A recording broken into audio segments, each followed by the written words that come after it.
नमस्कार दोस्तों, बहुत बहुत स्वागत है आप सभी का गवर्नमेंट एजुकेशन में।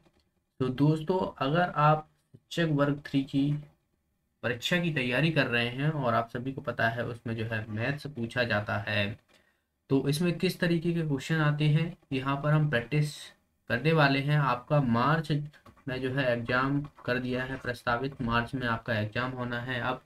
और अभी आप देखोगे तो जो फॉर्म है वो फिर से स्टार्ट होना शुरू हो गए। तो आप लोगों ने नहीं भरे तो भर दे, और मार्च में आपके पास काफ़ी टाइम है, तो आप जो है अच्छे से प्रिपरेशन कर सकते हो। तो मैं यहाँ पर आपको क्वेश्चन प्रैक्टिस कराऊंगा। देखिए, मैथ्स एक ऐसा सब्जेक्ट होता है जिसमें आप फुल में से फुल मार्क्स ला सकते हो। ठीक है, बस आपके कॉन्सेप्ट क्लियर होना चाहिए। यही सब चीज़ें हैं जो आपको एग्जाम में सफलता दिलाती हैं।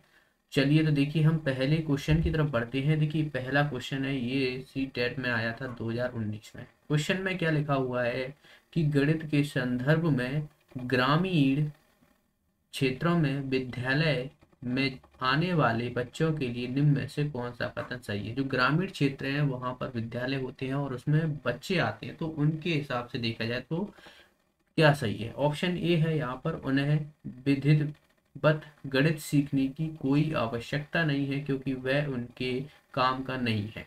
ऑप्शन बी है, उनके पास मौखिक गणितीय परंपराओं और ज्ञान की प्रचुरता है। ऑप्शन सी है, या उन्हें है गणित का कोई ज्ञान नहीं है। और ऑप्शन डी है, उनकी गणित में संचारण निपुणता निकृष्ट है, मतलब है नहीं उसमें। ओके, तो हमें संदर्भ में कथन पहचानना। देखिए, जो ग्रामीण के बच्चे होते हैं ग्रामीण इलाकों में, वो नॉर्मली आपने देखे होंगे बड़े बूढ़े होते हैं। तो बड़े वगैरह हो गए, बड़े बूढ़े जो लोग होते हैं वो ज़्यादा पढ़े लिखे नहीं होते हैं। किसी ने एक दो क्लास, किसी ने चौथी क्लास, ऐसे करके नहीं पढ़े होते हैं। लेकिन वो क्या करते हैं, मौखिक ही गणित बहुत करते हैं। अगर उन्हें जोड़ घटाना कहा जाए, बाकी चीज़ें देखा जाए, इतना हिसाब करते हैं। गेहूँ हो गया, जो ग्रामीण लोग होते हैं वो क्या होते हैं, किसान होते हैं ज़्यादातर। गेहूँ इतना कुछ सब चीज़ें हिसाब किस तरीके से करते हैं, वो मौखिक ही गणित के हिसाब से करते हैं। तो यहाँ पर देखिए इसका आंसर क्या हो जाएगा हमारा सेकंड ऑप्शन, उनके पास मौखिक गणितीय परंपराओं और ज्ञान की प्राचुरता होती है। ठीक है, तो जो आने वाले बच्चे होते हैं तो वो भी उसी तरीके का मौखिक गणितीय जानते हैं।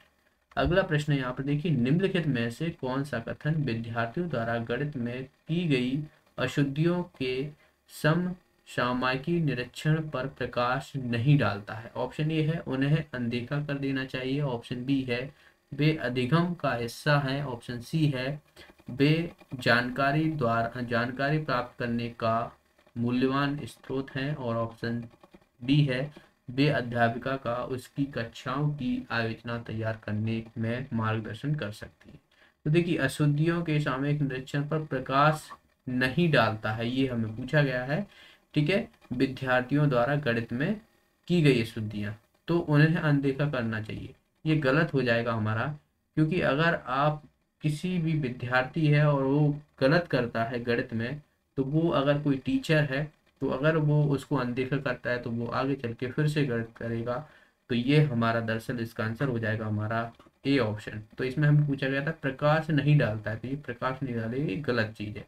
तो यहाँ पर हमारा ए ऑप्शन इसका आंसर हो जाएगा। अगला प्रश्न यहाँ पर देखिए, निम्नलिखित में से गणित के संदर्भ में कौन सा सही है। गणित एक उपकरण है, गणित एक प्रकार की कला है, गणित एक भाषा है। तो इसका आंसर दरअसल हो जाएगा गणित एक उपकरण है। ठीक है, और गणित एक प्रकार की कला है और एक भाषा है। तो ये तीनों ही दरअसल जो है सही है। इसका आंसर हो जाएगा हमारा डी ऑप्शन। अगला प्रश्न है यहाँ पर देखिए, यह सिद्ध करने के लिए कि टू रूट टू एक अपरिमेय संख्या है, एक अध्यापक यह मानकर शुरू करता है कि यह एक परिमेय संख्या है और आगे बढ़ते हुए यह सिद्ध करता है कि यह पूर्वानुमान संभव नहीं है। यह उत्पत्ति निम्न विधि का उदाहरण है। तो आपको परिमेय और अपरिमेय संख्या के बारे में जानकारी होना चाहिए। आपने नहीं पढ़ा है तो देखिए, सबसे पहले किसी भी चीज को आप पढ़ते हो तो उसकी थ्योरी आपको पता होना चाहिए। ओके, तो यहाँ पर देखिए, एक सिद्ध करने के लिए रूट थी एक अपरिमेय संख्या है, एक अध्यापक यह मानकर शुरू करता है, और यह एक परिमेय संख्या है और आगे बढ़ते हुए सिद्ध करता है कि यह पूर्ण मान संभव नहीं है। तो ये विधि जो है ये किसका उदाहरण है? तो ये दरअसल जो है प्रतिवाद का उदाहरण है। ठीक है, प्रतिवाद, इसका आंसर हो जाएगा हमारा थर्ड ऑप्शन। अगला प्रश्न देखिए, यहाँ पर क्या बोला गया है कि निम्न में से कौन सा कथन गणितीय अधिगम के वांशिक मूल्यांकन अभ्यास पर प्रकाश डालता है? ठीक है, गणितीय अधिगम के वांशिक मूल्यांकन पर प्रकाश डालता है, अभ्यास पर। ऑप्शन ये है यहाँ पर, विद्यार्थी का आकलन करने के लिए केवल कागज कलम वाला कार्य उपयुक्त है क्योंकि उनमें सही उत्तर की आवश्यकता होती है। ऑप्शन बी है, विद्यार्थियों का आकलन करने के लिए वार्तालाप करना और एक एक विचार विमर्श करना भी लाभदायक हो सकता है। ऑप्शन सी है, आकलन उत्पादन के अनुकूल और विद्यार्थी के उचित उत्तर पर केंद्रित होना चाहिए। और ऑप्शन डी है, विद्यार्थी के अनुचित उत्तरों की अधिकांशतः उपेक्षा कर देनी चाहिए क्योंकि हमें विद्यार्थी की क्षमता पर केंद्र करना चाहिए। तो दरअसल इसका आंसर हो जाएगा हमारा सेकंड ऑप्शन। तो जो वांछित मूल्यांकन अभ्यास होते हैं उस पर कौन प्रकाश डालता है? जो विद्यार्थी का आकलन होता है, वार्तालाप होता है, विचार विमर्श होता है, ये सभी लाभदायक हो सकता है। अगला प्रश्न है देखिए, गणितीय अधिगम के लिए निम्नलिखित में से कौन सा कथन सही है?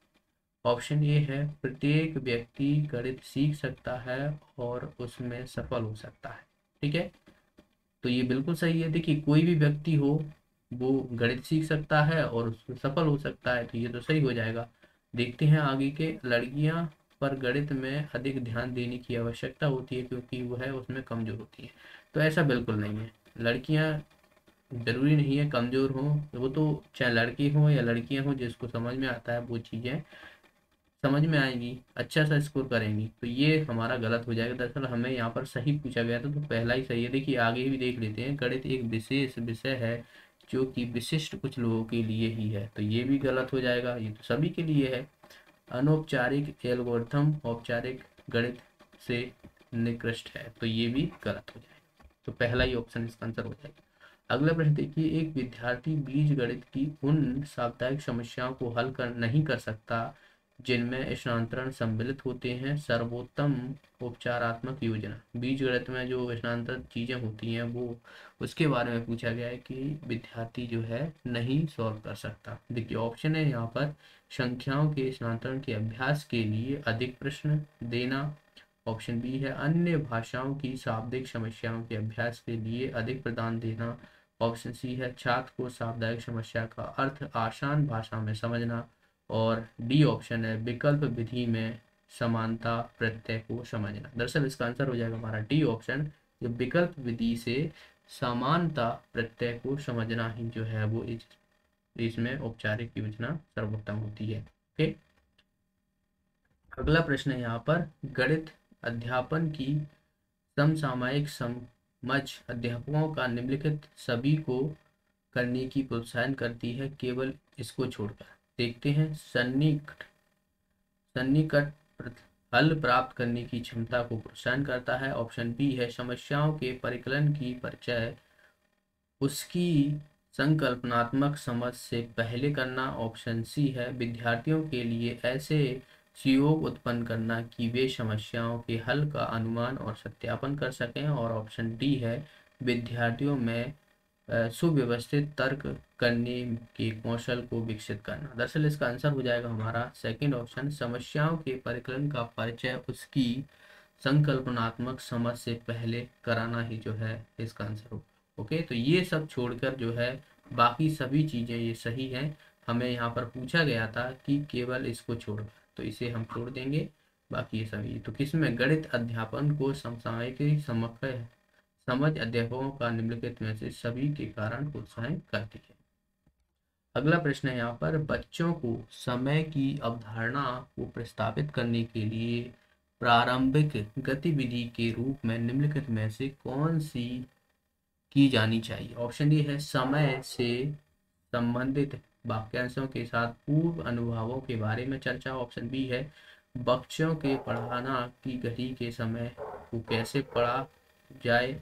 ऑप्शन सी है यहाँ पर, बच्चों को पढ़ाने की बीते हुए समय की गणना कैसे करें। और ऑप्शन डी है, विभिन्न इकाइयों में समय का रूपांतरण करना। तो दरअसल इसमें हमें पूछा गया है कि कौन सा जो है जानी चाहिए, किसके संबंध में, बच्चों को समय की अवधारणा को प्रस्तावित करने के लिए प्रारंभिक गतिविधि के रूप में। तो ये इसका आंसर हो जाएगा हमारा ए ऑप्शन, समय से संबंधित वाक्यांशों के साथ पूर्व अनुभवों के बारे में चर्चा करना। ओके, अगला प्रश्न है, निम्नलिखित में से इसमें से कौन सा मूल्यांकन का उद्देश्य नहीं है। मूल्यांकन करना किसी भी चीज का इसमें उद्देश्य नहीं। ऑप्शन ए है छात्र के विकास की निगरानी करना, ऑप्शन बी है निर्देशक निर्णय लेना, ऑप्शन सी है पाठ्यक्रम की प्रभावशीलता का मूल्यांकन करना, और ऑप्शन डी है प्रदर्शन के आधार पर बच्चों की रैंकिंग करना।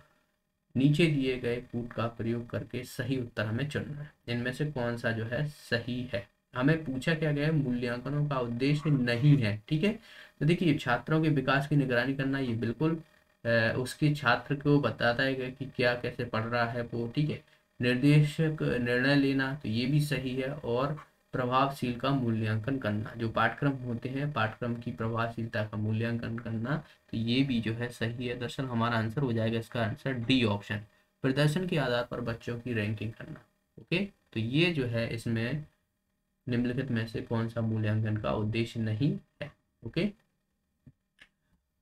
तो ये थे आज के प्रश्न। और आप अगर टेस्ट सीरीज खरीदना चाहते हो तो आप परीक्षा ऐप डाउनलोड कर सकते हो। इसमें आपको 50% का डिस्काउंट मिलेगा। आपको क्या करना है, परीक्षा ऐप डाउनलोड करना है प्ले स्टोर से, या फिर लिंक आपको डिस्क्रिप्शन में मिल जाएगी, तो वहाँ से भी डाउनलोड कर सकते हो। और आपको यहाँ पर टेस्ट में जाना है। टेस्ट में जाने के बाद आपको नीचे स्क्रॉल करना है, और यहाँ पर नीचे जाते ही आपको यहाँ पर शिक्षक वर्ग 3 की जो है टेस्ट सीरीज मिलेगी। तो इस पे आपको जो है क्लिक कर देना है। क्लिक करने के बाद आपको यहाँ पर देखा जाए तो 20 टेस्ट जो है आपको प्रोवाइड होंगे। एक टेस्ट जो रहेगा वो फ्री रहेगा। इसमें 20 टेस्ट आएंगे। 299 की ये टेस्ट सीरीज है, पर आपको 299 पे नहीं करना है। याद रखना है, आपको यहाँ पर पे एडवांस पे क्लिक करना है, और उसके बाद आपको यहाँ पर जो है कोड डालना है GOV50। ओके, तो इसके बाद आप GOV50 डालने के बाद 50% का आपको डिस्काउंट मिलेगा।